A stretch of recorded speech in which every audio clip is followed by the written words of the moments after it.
भगवते वासुदेवाय। नमस्कार दोस्तों, आज के इस वीडियो में हम सुनेंगे पूर्णिमा की व्रत कथा।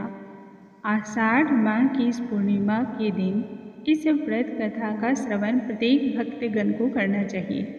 ऐसा करने से भगवान श्री हरि, माँ लक्ष्मी और चंद्र भगवान दोनों ही प्रसन्न होते हैं। विशेष कृपा की प्राप्ति होती है। मनुष्य को सुख, शांति, समृद्धि मिलती है।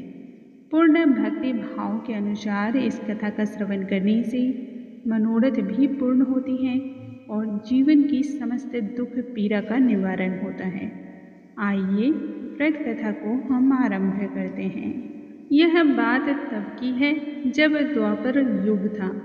एक समय की बात है, यशोदा जी ने भगवान श्री कृष्ण से कहा, हे लल्ला, तुम तो सारे संसार के उत्पन्न करता, पोषण और उसके संहार करता भी हो।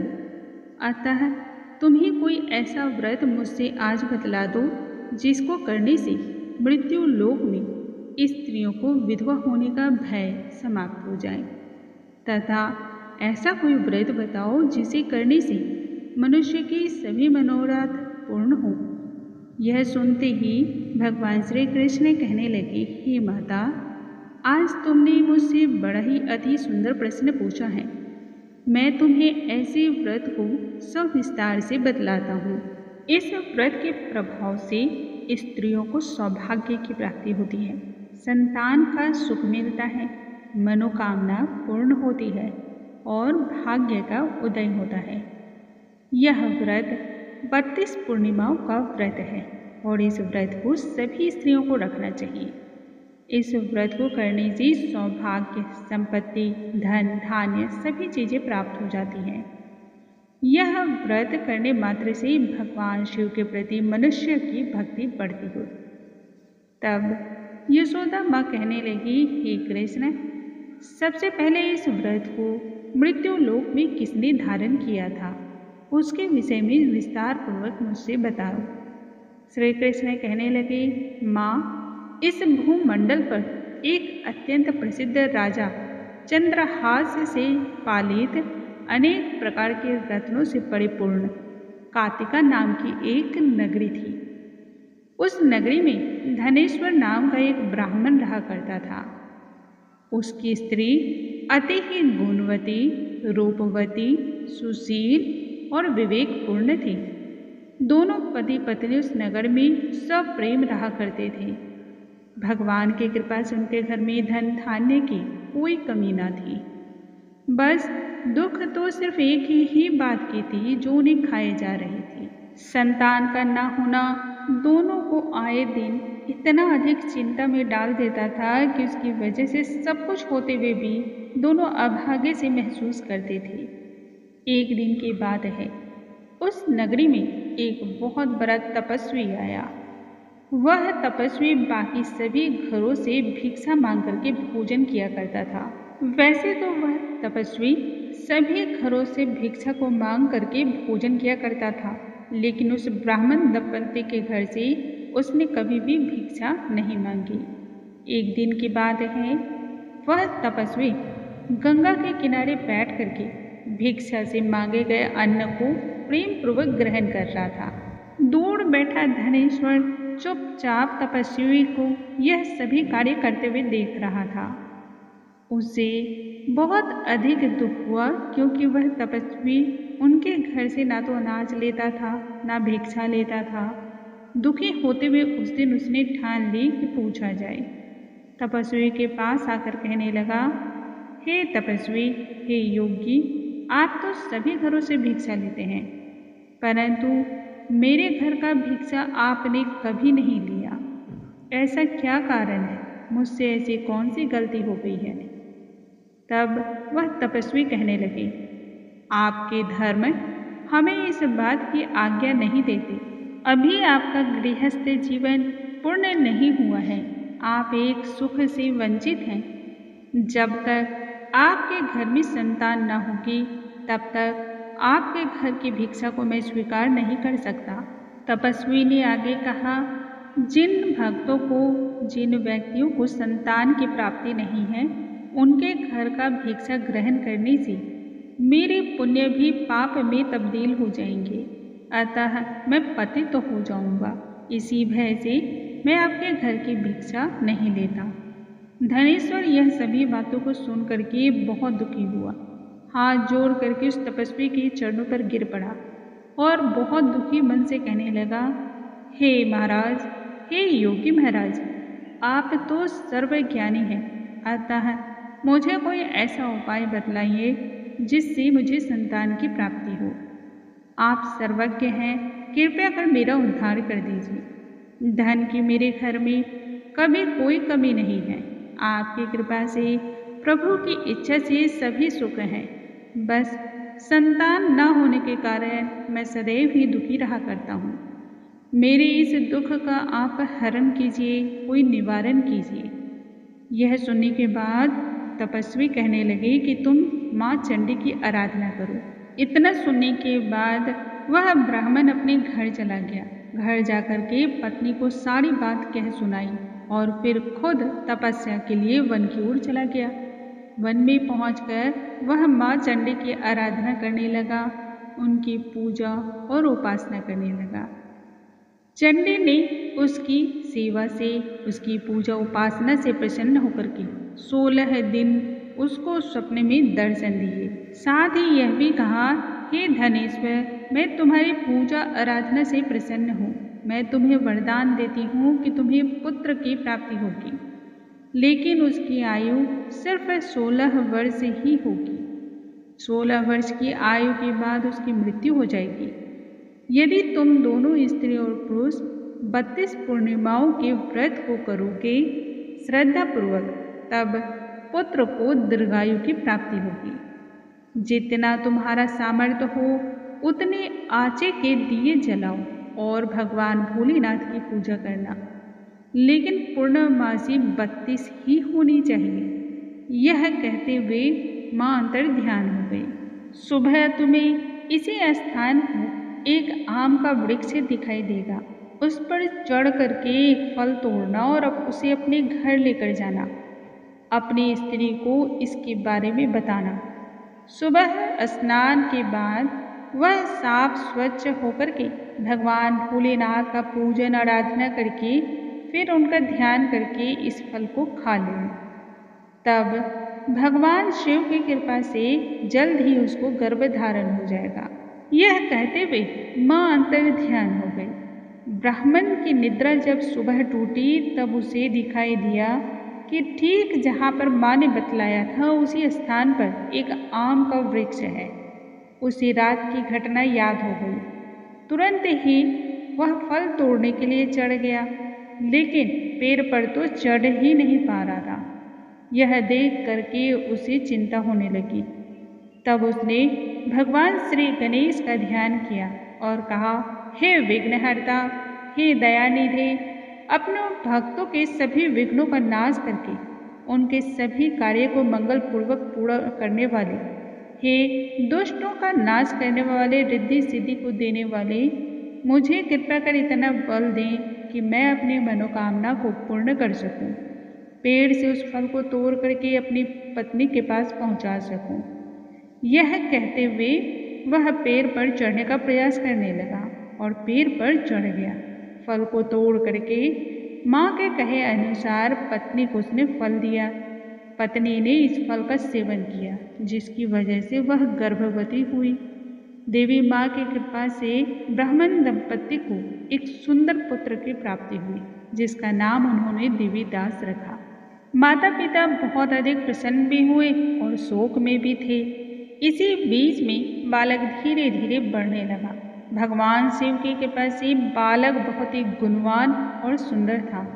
पढ़ाई लिखाई और अन्य विद्या में भी अधिक निपुण था। इस प्रकार से दोनों पति और पत्नी पूर्णमासी का व्रत रखने लगे। जब 16वां आयु उसके बच्चे का लगा, तब उस समय पति और पत्नी दोनों ही दुखी हो गए। उन्हें यह भय सताने लगा कि कहीं उसके पुत्र की मृत्यु न हो जाए। उन्होंने सोचा कि अगर उनके सामने यह सब हुआ तो वह भला किस प्रकार से देख पाएंगे। यह सोचते हुए उन्होंने अपने पुत्र के मामा को बुलवाया और 1 वर्ष के लिए देवीदास को काशी में शिक्षा ग्रहण हेतु मामा के साथ भेज दिया। 1 वर्ष के बाद उसे वापस ले आना यह भी कह रखा था। देवीदास अपने मामा के साथ घोड़े पर सवार होकर के काशी की ओर चल पड़ा। उसके मामा को यह बात तनिक भी पता ना थी। इधर दोनों ही पति पत्नी पूर्णमासी के व्रत को पूर्ण करने लगे और 32वां पूर्णमासी का व्रत पूर्ण किया। उधर मामा और भांजा चलते चलते थक चुके थे, रात्रि हो चुकी थी। रात गुजारने के लिए रास्ते में ही एक छोटे से गांव में रुक गए। उस दिन उस गांव में ब्राह्मण की एक कन्या का विवाह होने वाला था, जिससे धर्मशाला में वर और बाराती के सभी लोग रुके थे। उसी धर्मशाला में देवीदास और उसके मामा भी ठहरे हुए थे। कन्या को तेल आदि चढ़ाने के बाद जब लग्न का समय आया, तभी वर की तबीयत खराब हो गई। वर के पिता ने अपने परिवार वालों से विचार और विमर्श किया। विचार विमर्श के साथ उन्होंने निर्णय लिया कि क्यों न उस कन्या का विवाह देवीदास के साथ करा दिया जाए। यह बात उन्होंने उसके मामा को बतलाई।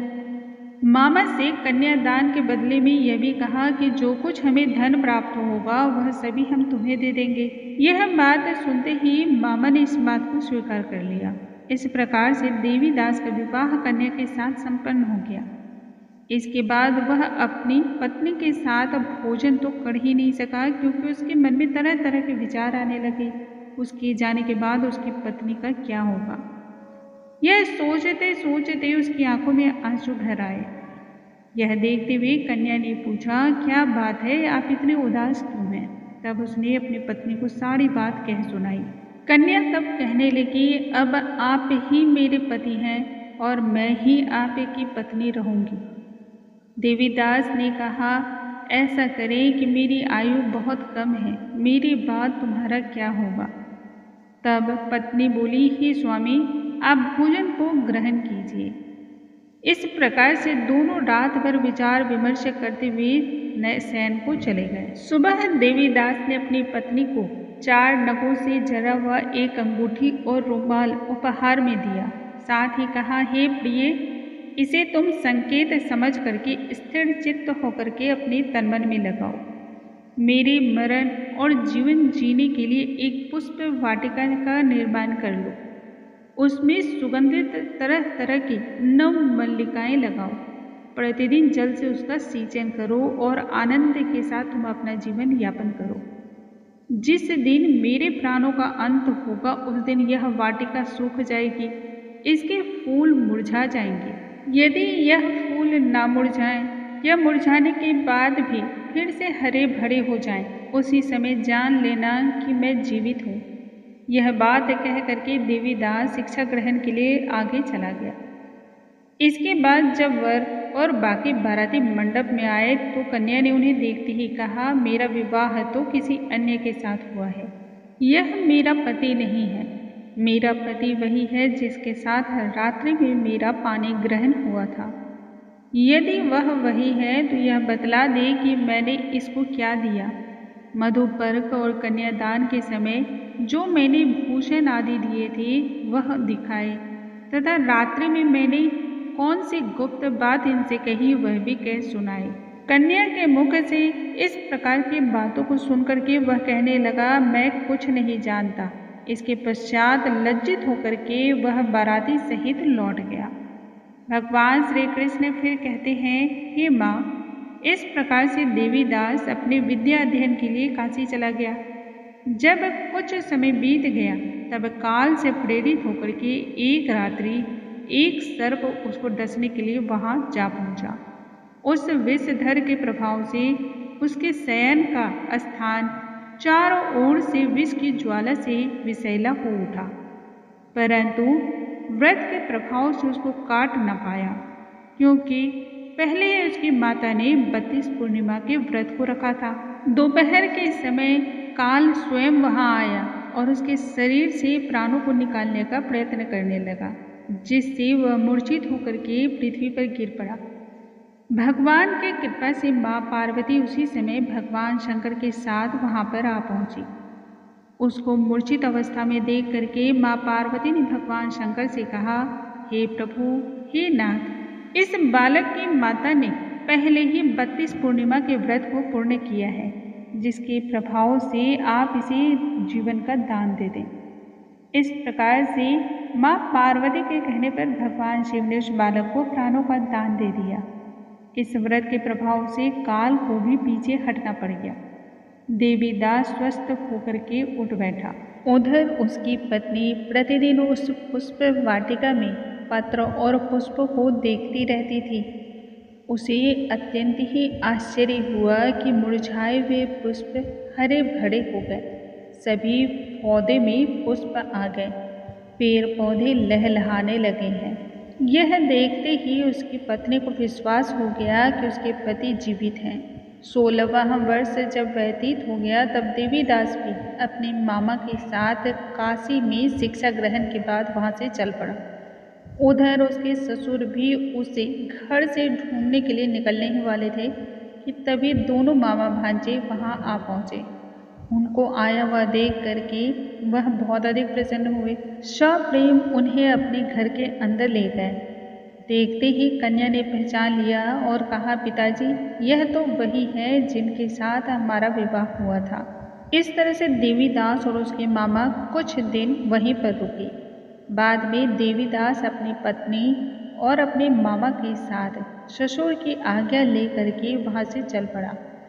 विदाई में ससुर ने बहुत सारे उपहार दिए थे। धन, धान्य और घर गृहस्थी का बहुत सारा सामान दिया था। जब वह अपने नगर के निकट आया तब उसे देख करके कई लोग चिल्लाने लगे और कहने लगे, माता पिता को जाकर के सबसे पहले यह खबर दे दो कि देवीदास अपनी पत्नी और मामा के सहित आ रहा है।